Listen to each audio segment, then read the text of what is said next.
Te Araroa's 1700 kilometre North Island section was one of the best experiences I have ever had. But don't be fooled, it was by no means an easy experience, and for somebody like me with no prior hiking or through hiking experience, there were a fair few surprises along the way.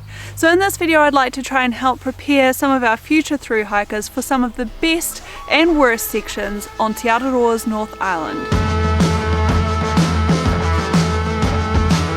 Before we go any further, you'll probably have figured out by now that I haven't yet completed the South Island section of Te Araroa, and that is my plan for over this next hiking season. And one of the biggest ways that you can help me with that goal is just simply by hitting the subscribe button on this channel if you haven't already done so. You can also help me achieve this goal by becoming one of my exclusive patrons. For as little as $1 per month, you can get access to exclusive content, photos and videos from me as I am preparing for my upcoming through hike of the South Island section of Te Araroa.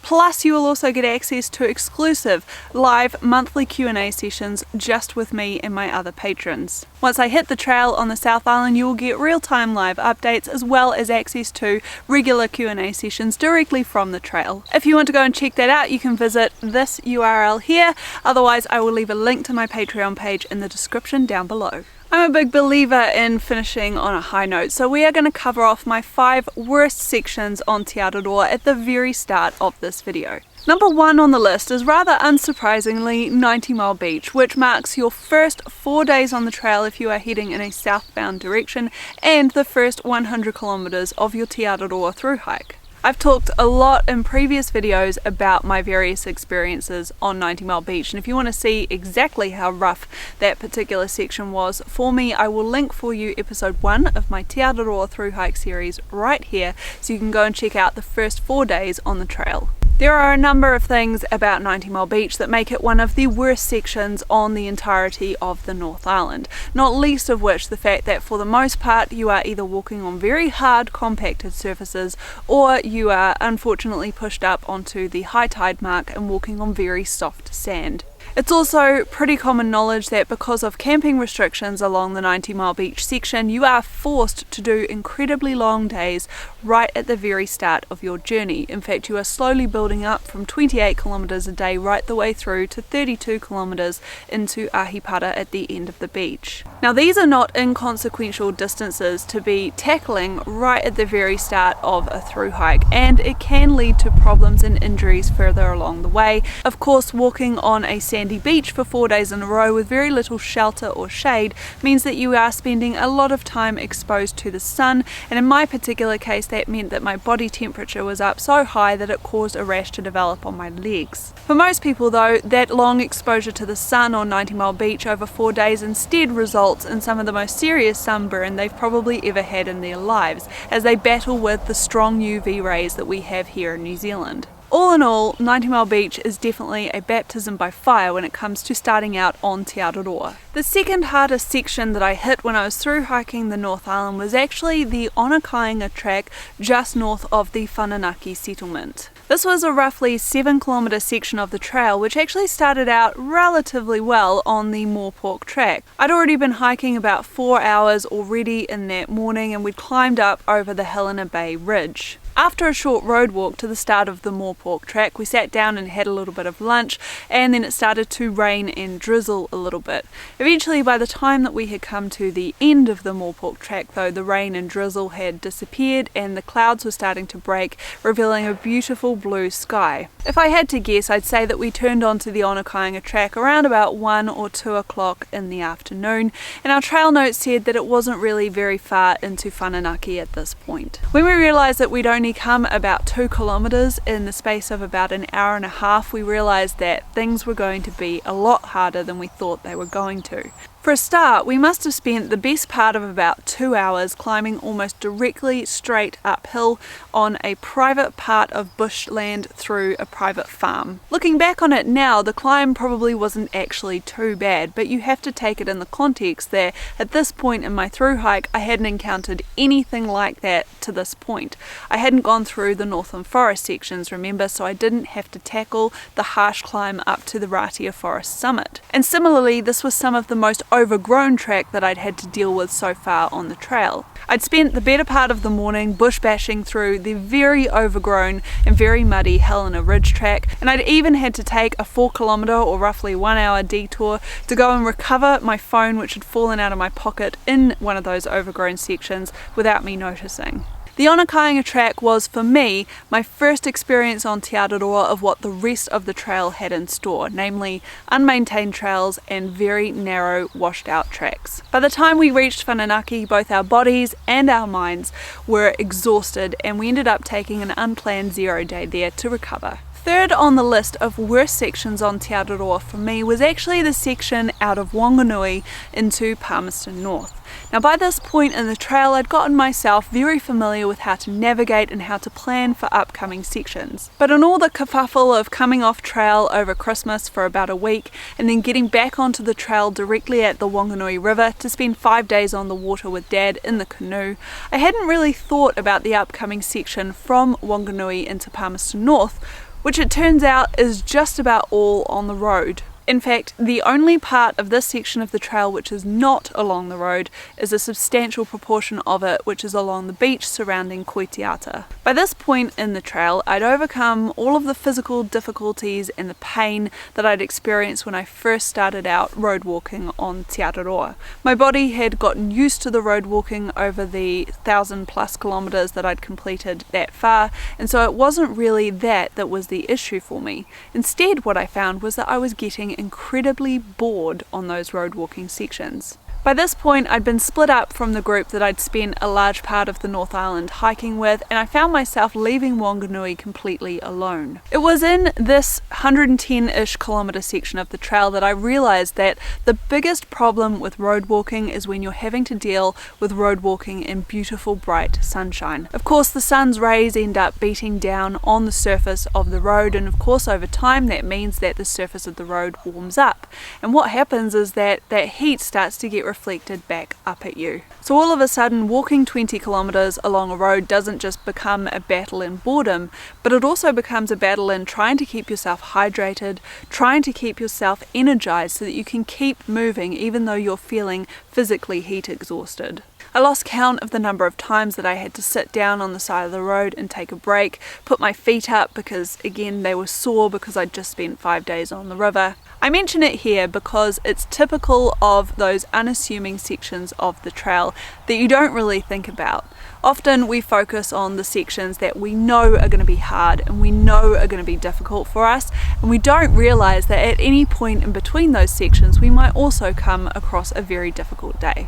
And this is kind of what happened when I was out on the Burttons Track just south of Palmerston North. Once you leave Palmerston North, you pretty much head straight back into a bush or wilderness kind of environment, and you end up walking on a couple of different tracks over the next 2 or 3 days before you get to the Makahika Outdoor Centre, which pretty much marks the start of the Araroa Mountains. The first day into Whare Motorimu Hut is actually quite enjoyable. It's nice to be back in the bush again after spending such a long time on the road. And I found that I really enjoyed that section, especially as I met a great new group of hikers that I found that I could hike around. But the second and third days after leaving the Whare Motorimu Hut for me were surprisingly difficult, and I wasn't expecting it. Now even to this day, despite having reflected back on it multiple times since finishing up the trail in January of this year, I still can't quite fathom why this particular section of the trail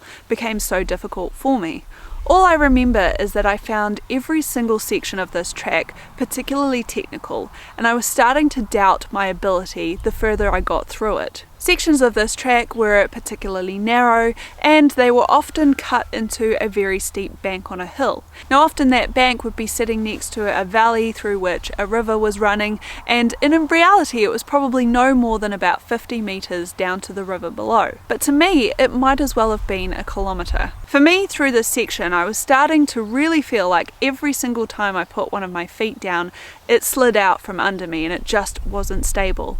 And and I kept conjuring up all these images of when I'd nearly gone sliding down over a cliff back up in Northland, and then also conjuring up images of being back on the Tongariro crossing and being incredibly uncomfortable coming down from Red Crater. I'd been trying to push myself too hard through this section. I spent a little portion of it hiking with an Australian guy whose pace was just ridiculously fast. And in the back of my mind, at this point in the trail, being over 1,500 kilometers through my journey, I was starting to tell myself that I should be hiking faster than this, I should be better than this, I should be more technical than I am. And those were all incredibly dangerous thoughts to have. What I wish I'd realised at the time was that I shouldn't have been doing anything different than what I was doing. I can't change the way that I hike, I can't change the pace that I hike at.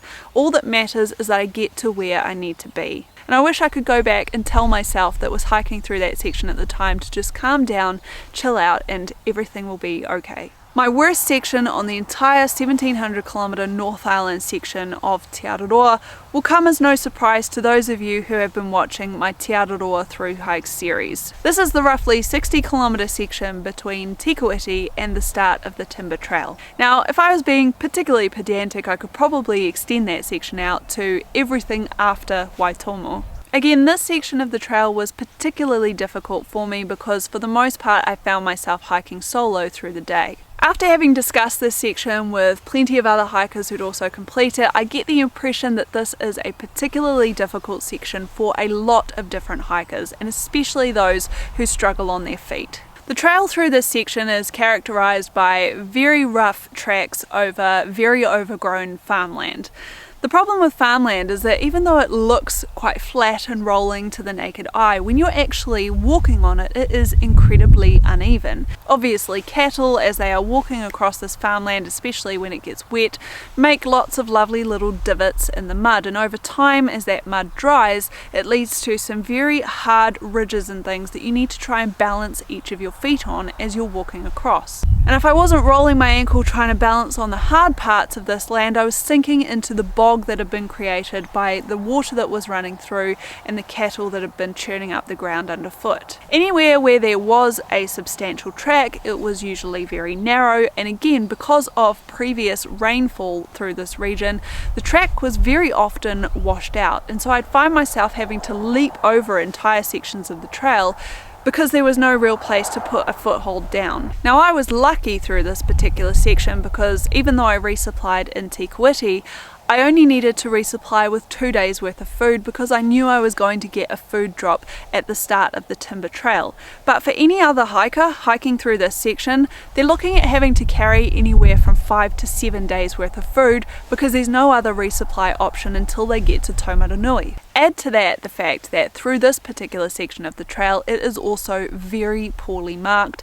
And so the chances of you getting lost on this section are pretty high. In fact, I got lost for almost an hour and had to find my way back to the trail, and I know of plenty of other people who also suffered with the same kinds of issues through this section. Looking back on it now, of course, I can laugh and I can see that that was a formative experience for me on the trail and something that strengthened me so that I could deal with some of the things that the trail threw at me later on down the track. But at the time, I came very close to quitting, and it was very nearly the end of the trail for me. So now that we've got all of the worst sections out of the way and I can push them to the back of my mind, I want to spend the rest of this video telling you all about my favourite sections on Te Araroa, which for me are the entire reason why you should get out there and do this too. Funnily enough, the first section on this list is actually 90 Mile Beach, and you might think that that's a little bit strange considering what I've just said about that same section. But what you don't realise about 90 Mile Beach is that you become a thru hiker on that beach, even if you don't know it. I will never forget the feeling that I had setting off from Cape Rehanga on that very first day on the trail, and for me in particular it was a very significant feeling because I honestly didn't know how far I could go.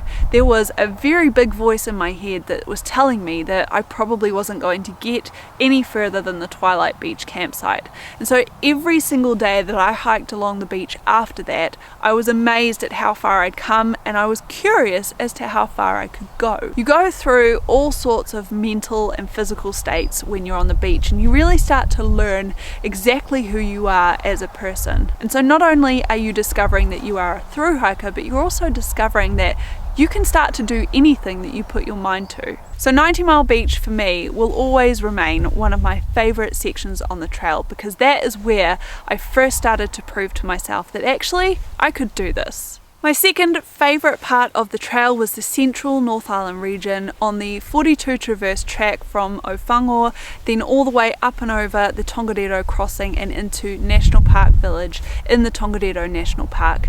And anybody who knows me and knows this channel will know that the reason why this is my favourite section is because this is home for me. All the way through the North Island, as I was hitting each of those 100-kilometre milestones, all I had in my mind was reaching that 1,000-kilometre milestone, because it meant that I would be coming home. Being able to experience this region of the country on an adventure like Te Araroa was just like nothing else for me.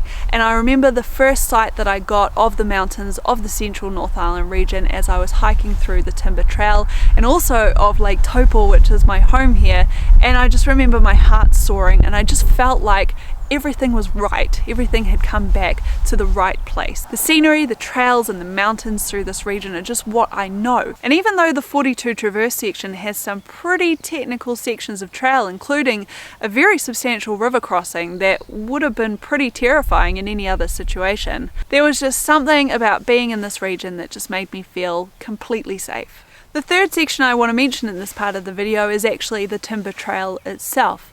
You don't realise when you're hiking through the rest of the North Island on Te Araroa how much those unmaintained narrow goat track trails really start to get to you after a while. And so it was kind of interesting to me to compare the fact that my very worst days on trail came just before some of the best days on trail, as I got to experience the Timber Trail and its lovely, wide, well-maintained tracks. Now, the reason why the Timber Trail is like this is because it doubles as a cycling or mountain biking trail as well. Now, don't get me wrong, there were parts of the Timber Trail that I really didn't enjoy, and when I started to hear gunfire within the first 3 kilometres of being on that trail, I thought I was just going to turn around and turn back.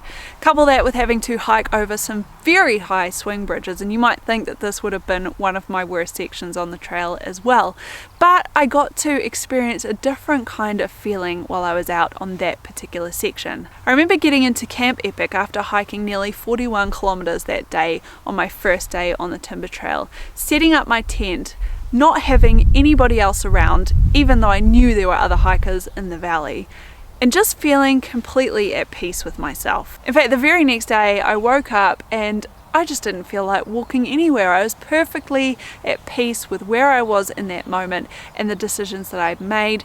It wasn't particularly great weather, there weren't particularly great views, I didn't have anybody else around me, and in any other circumstance I probably would have felt very anxious. But for some reason on this particular day I just felt so calm, and I had no issues with spending an entire day by myself on this campsite in the Puriora forest. Couple that with the fact that then I ended up hiring a mountain bike to complete the second half of the trail, and I had an absolute blast with a bunch of other hikers who decided to do the same, and this was definitely one of my favourite sections on the entire trail. And this is one of my favourite things about Te Araroa and why it is so different from some of the other long trails in the world, because you don't have to hike every single kilometre.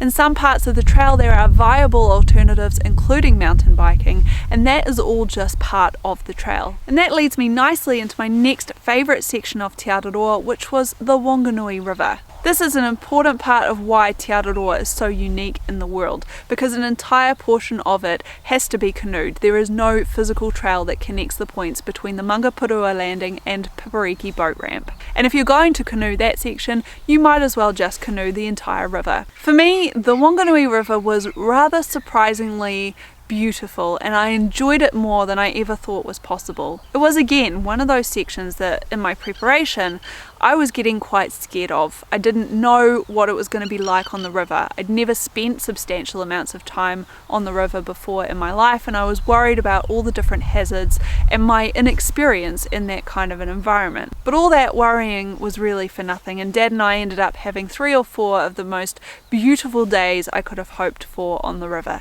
And let me tell you, this region of New Zealand is stunning. The topography, the wildlife, the scenery that you will see through this section is like nothing I've ever really experienced before, certainly not here on the North Island. and couple that with the fact that you are spending all of that time in a canoe learning new skills and getting to connect with other people on the river, and you really have a fantastic New Zealand experience. Now of course I'm conveniently forgetting about the awful 2 days after Papariki into Whanganui, and again, if you haven't already, I would highly recommend you watch my video all about everything that you need to know about the Whanganui River section, which I will link for you up here, because there are definitely parts of the Whanganui River that I would suggest you skip if you don't have to canoe them. But in general, I loved this part of the river. I loved that I got to spend time with Dad out in the outdoors, and I'm definitely thinking about going and doing the Whanganui journey again. I found it really difficult to pick a favourite out of all of these sections of Te Araroa I've spoken about in this part of the video. But if I had to, then I would say that the Skyline Ridge section into Wellington was one of my unexpected favourites. This is a relatively unassuming part of the trail. It wasn't one that I had identified as a particularly scenic part of the trail. It wasn't one that I was even really looking forward to. It was just something that I knew I had to do in order to get to the Island Bay terminus. But what it was instead was this beautiful ridge walk separated by a small section of road. But while you're up on the ridge, even though you're dealing with pretty bad wind at the time, you get these beautiful panoramic views of Wellington. Couple that with the fact that while you're walking along the ridge, you also get to see all the beautiful wind farms out to your right hand side, and you can also start to get your first glimpses of the South Island. And for somebody through hiking Te Araroa, seeing the South Island marks an important point in the journey hiking down to Bluff. I think as well, when I was hiking through this section, I really felt like my journey was coming to an end. I knew that it was going to finish in Island Bay. I'd already made all of the preparations to go home once I reached there. And so I felt this nice tying together of everything up until that point. And again, I just sort of felt complete as a person. It all sounds a little bit corny and wishy-washy, and it's not something that I can really describe. So all I can say is that you need to get out there and experience it for yourself. I hope you enjoyed this video. I hope it's maybe given you some inspiration of things to look forward to on your upcoming through hike off Te Araroa. And if you're not already planning, maybe it's even inspired you to start looking at doing this at some point in the future. Don't forget guys, if you liked this video, please go ahead and give it a thumbs up. Don't forget to subscribe to my channel and ding that little notification bell. Thanks again for watching guys, and until next time, take care and stay safe out there.